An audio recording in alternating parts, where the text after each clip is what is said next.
नमस्ते। थर्ड आई में आपका स्वागत है। बात तो चुनाव की ही होगी। उत्तर प्रदेश का चुनाव एक तरह से अब डिसाइसिव फेज में जा रहा है, क्योंकि 10 तारीख को पहले फेज के वोट पड़ जाएंगे। तो अगले 3-4-5 दिन और बचे हैं प्रचार के। उसके बाद प्रचार बंद हो जाएगा 8 की शाम को। और ये मैं इसलिए कह रहा हूं कि अब धीरे धीरे स्थिति साफ होती जा रही है। जब चुनाव शुरू हुआ था उस समय ऐसा लग रहा था कि बाइपोलर चुनाव है, ये बीजेपी और सपा के बीच का चुनाव है। लेकिन अब ऐसा लग रहा है कि पक्ष की तरफ, मतलब बीजेपी एक पार्टी है जिसके साथ उसके अलाइड हैं, उसके साथ की पार्टीज हैं, और दूसरा विपक्ष है जिसकी तरफ सपा जिसको लीड कर रहा है वो लोग हैं। क्योंकि इलेक्शन अभी भी बाइपोलर है, लेकिन अब वो दो खेमों में बट गया है बनिस्बत दो पार्टी के बीच होने की वजह से। ये एक बेसिक वो है, रुख भी साफ होता जा रहा है। क्योंकि उत्तर प्रदेश में, अच्छा दूसरा ये है कि पहली बार ऐसा हो रहा है कि कुछ सवाल भी जनता पूछ रही है। जैसे एक चीज ये है कि पहले विपक्ष की बात कर लें कि कौन कौन लोग विपक्ष के साथ हैं। विपक्ष में जो चेहरा इसको लीड कर रहा है, इस विपक्ष के खेमे को, वो अखिलेश यादव है, इसमें कहीं कोई दो राय नहीं है। अब इसकी जो मुख्य पार्टी है जिसके चारों तरफ ये बाकी विपक्ष की पार्टियां रैली अराउंड कर रही हैं, वो भी सपा है। जैसे इसको आप एक तरह से कह सकते हैं कि ये कोई फॉर्मल प्री पोल अलायंस तो अखिलेश यादव ने कुछ पार्टियों से किया है, लेकिन फॉर्मल इनफॉर्मल एक अंडरस्टैंडिंग जरूर हो गई है अब तक। फॉर्मल प्री पोल अलायंस उन्होंने आरएलडी और सुहेल देव जी की पार्टी और कुछ छोटी पार्टी महान दल और इन सब से किया है, कृष्णा पटेल जी की पार्टी से किया है, ये उनका फॉर्मल है। लेकिन एक टैक्टिकल अंडरस्टैंडिंग साफ साफ दिखाई दे रही है कांग्रेस और सपा के बीच की।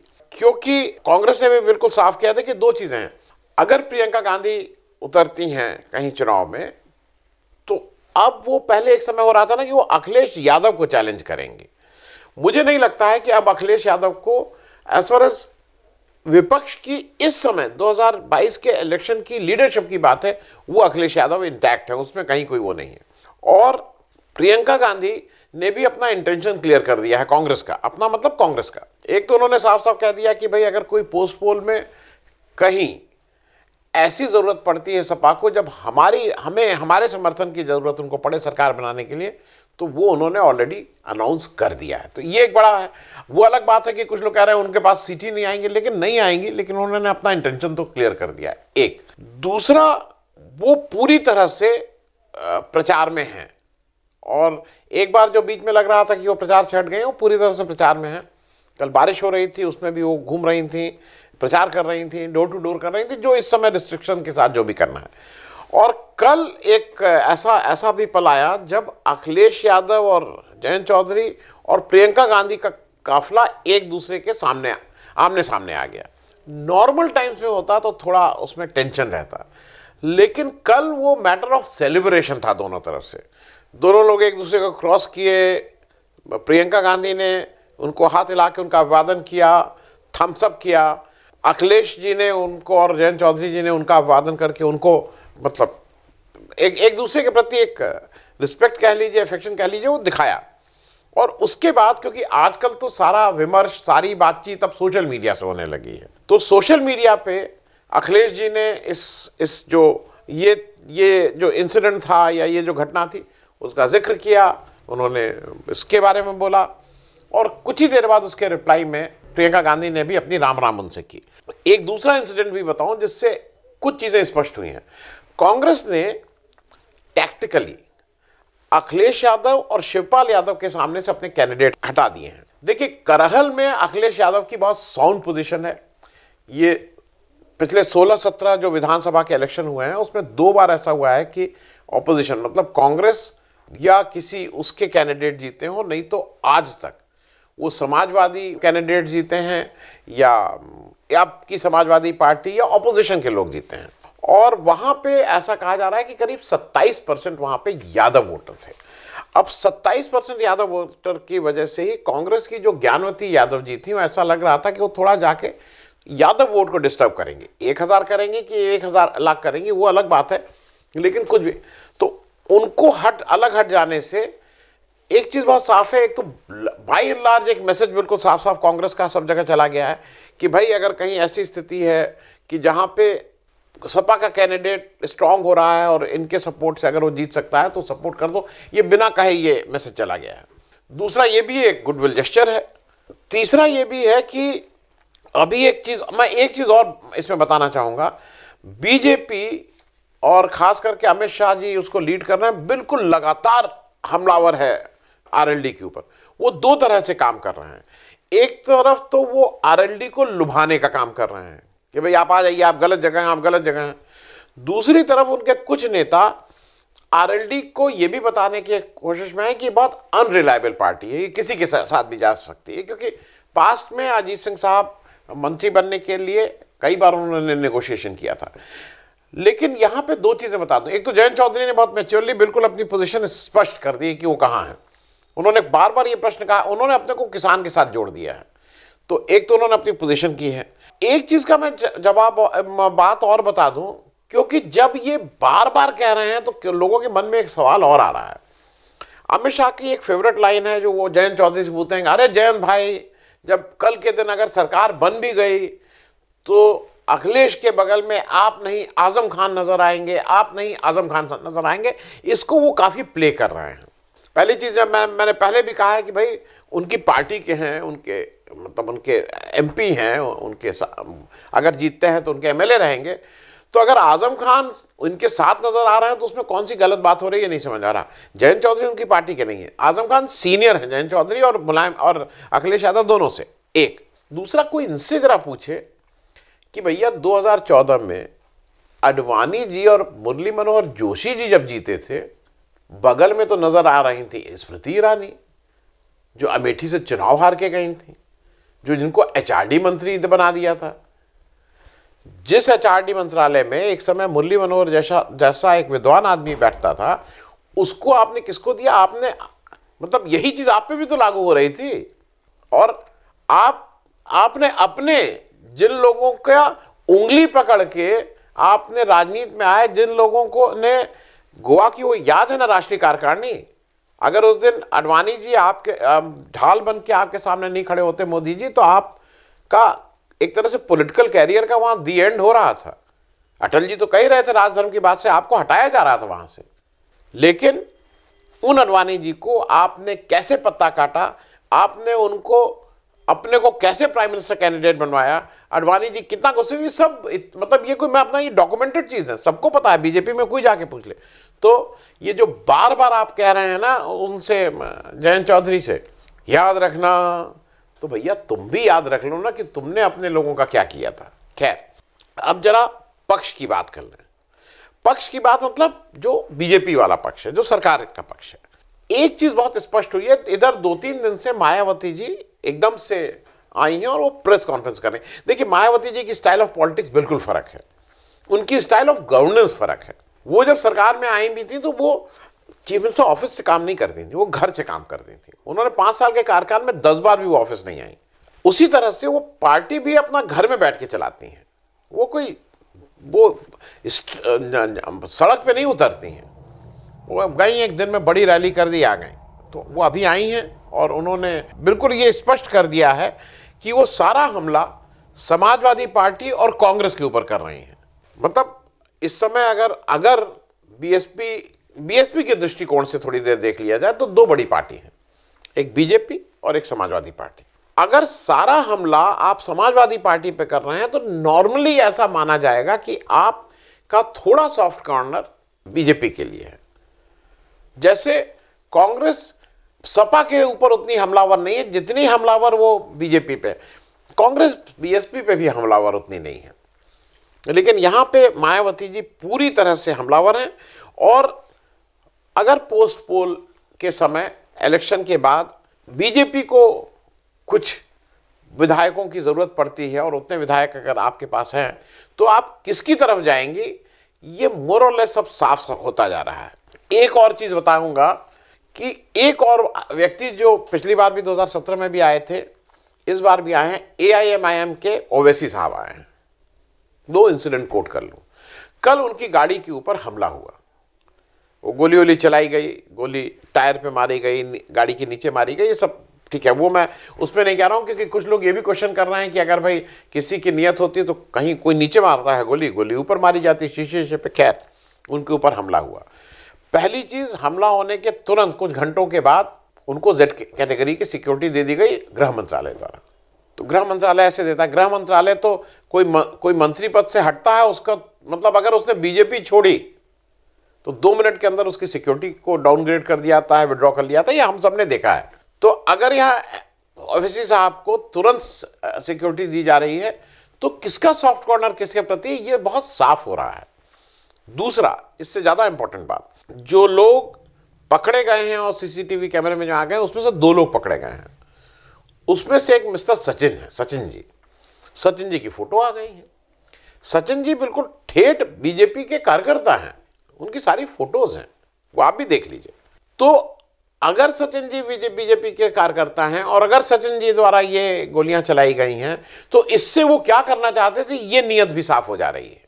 तो क्योंकि ये मैं इसलिए कह रहा हूं कि चीजें इस समय डेस्परेशन है भाजपा में, उसको किसी तरह से हिंदू मुस्लिम करना या इंडिया पाकिस्तान करना, कुछ हो जाए। अब एक और ऐसी बात जो मैं पहली बार देख रहा हूं, मैं सन 77 से मैंने एक्टिवली इलेक्शन में या तो भाग लिया या देखे हैं, मतलब I am part and parcel of any election held. पहली बार देख रहा हूं कि उम्मीदवार को लोग भगा रहे हैं, दुर्व्यवहार कर रहे हैं, नारे लगा रहे हैं, और किसको, सरकारी पार्टी के लोगों को। कहीं कहीं इंसिडेंट होता था पास में कि जब वो कुछ गांव वाले किसी इशू को लेके गुस्सा होते थे तो कहते थे इस गांव में कोई उम्मीदवार नहीं हो, 0 वोटिंग का थ्रेटनिंग। ये पूरे विधानसभा चुनाव के किसी 4 बूथ पे ऐसा हुआ है, पूरे विधानसभा में किसी 4 बूथ ऐसा पास में हुआ है। लेकिन सरकारी पार्टी के जो इस समय पार्टी रूलिंग है, उसके विधायक को, कैंडिडेट को, उम्मीदवारों को गांव वाले बुरी तरह से, और खूब ये सब इसके एविडेंसेस हैं, ये मैं अपने मन से नहीं कह रहा हूं। मैं 4-5 नाम बताऊं। सतीश महाना जी आज मीटिंग कर रहे थे, उनके उसमें सांड घुसाया वहां के लोकल लोगों ने, जिससे भीड़ तितर बितर हो जाए। आप सतीश महाना कहने लगे हमने तो गाय माता के दर्शन कर लीजिए, गाय माता का, सांड को वो गाय माता ही के दर्शन कर रहे थे, अच्छी बात है। जैसे एक पुराना वो था कि कहीं कहीं के लिए लोग सांप छोड़ के मीटिंग डिस्टर्ब करते थे, यहां सांड छोड़ा है विरोधियों ने। बिजनौर के जो बीजेपी की प्रत्याशी महिलाएं, उनके साथ क्या किया गया, वो एक छोटा सा वीडियो लगा रहे हैं, वो आप देख लीजिए। नमस्ते भैया, नमस्ते भैया। ये लोग बहुत शिकायत कर रहे हैं, ये डूबते उछलते रहे, मरते सबते रहे, घर आगे भी नहीं झाँका। इन लोगों की क्या परेशानी है, इतनी बाढ़ आई, इतने नुकसान हुए। हर बार आई, नुकसान का मुआवजा भी तो मैं नहीं दिलवाया, जितना भी होया। तो मुआवजा कहाँ से दिलवा दोगे तुम? हम तो अब रात दिन तक खेत पड़ रहा है, ठंड और लग गई है। ये धन छुट रहा है, तुम्हारे राज में छुट रहा है। बंडी वालों ने जो भैया तुम्हारे राज में है, करवाया क्या तुमने? चंदन 100 डंगर खड़े हैं, चल तो 2-4 है, क्यों बांध रखने का? तो फिर चलो भैया, लड़ो मतलब की बात कर रहा हूँ। हमारे भिजवा दे, अरे तुम्हारे यहाँ बांगर के ये खातर के ना है, ये सब बांगर के आ रहे हैं। ये तुम बांगर के छोड़ कर जाना यहाँ।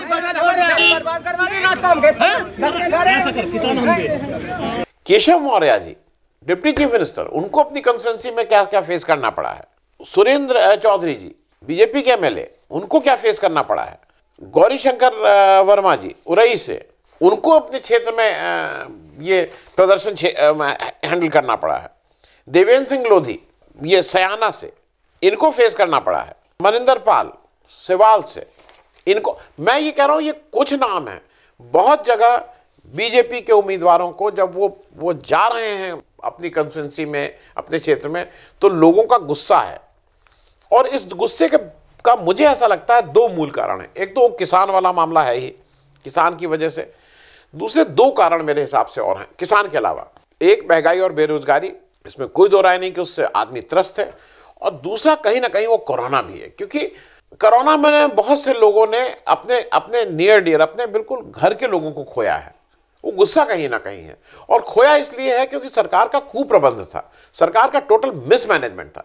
तो वो कहीं ना कहीं इसलिए गुस्सा है, और इसलिए वो गुस्से का एक्सप्रेशन निकल रहा है यहाँ पे, लोगों को आने नहीं दे रहे हैं। तीसरा एक मुझे ऐसा लग रहा है कि थोड़ा जरा दिन भी ठीक नहीं चल रहे हैं बीजेपी के। दिन में जब बोल रहा हूं कि जैसे होता है ना कि कोई दिन आप कुछ भी कर दीजिए वो सब अच्छा होता है।